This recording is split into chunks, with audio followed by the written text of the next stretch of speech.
Sorry. Balma. Sorry, let's do it again.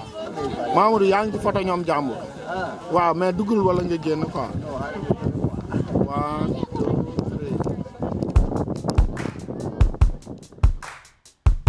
3. When I was in high school, I thought my life was pretty good. Alright, this is Will, being a dragon. There was one day where I realized that my life was becoming too easy, that I was becoming too soft, and that the life I was living would soon spoil me to the point that I could no longer appreciate it. I began to develop this idea that what I needed was some sort of journey or adventure that would ultimately shape me, like any famous Greek tale.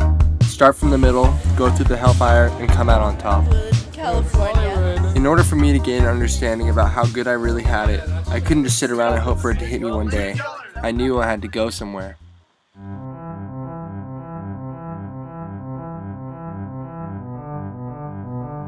When I first got off the plane, I was immediately hit by this immense sense of culture shock. Everything around me looked desolate, like it had been through some sort of crazy apocalypse. I joined up with the group I'd ultimately be spending the next month with getting to know, unaware that some of which would become some of the best friends I have today. I was also unaware that I was starting the first day of a journey that would ultimately change my life forever.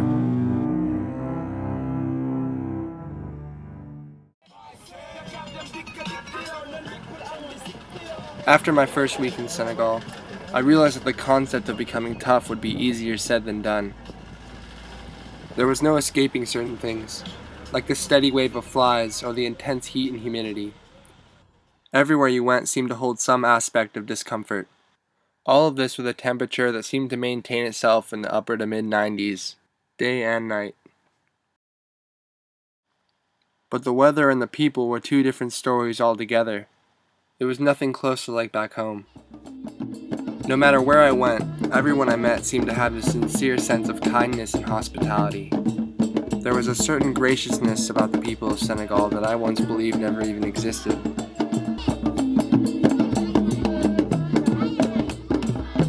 It seemed as though everything the people of Senegal created, like their food, dancing, and music, had this strange yet profound combination of simplicity, yet warm-hearted, unselfish elegance.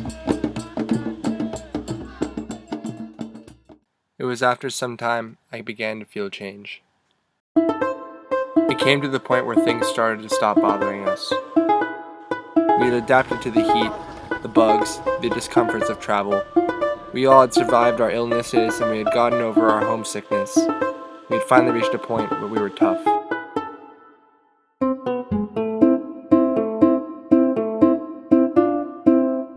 We were no longer frustrated by the concepts of hard work. We started to become more adventurous and brave, and got rid of things like the social gap between our two vastly different cultures.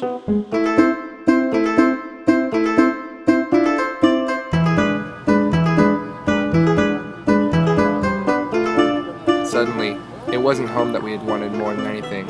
It was the little things that had mattered most.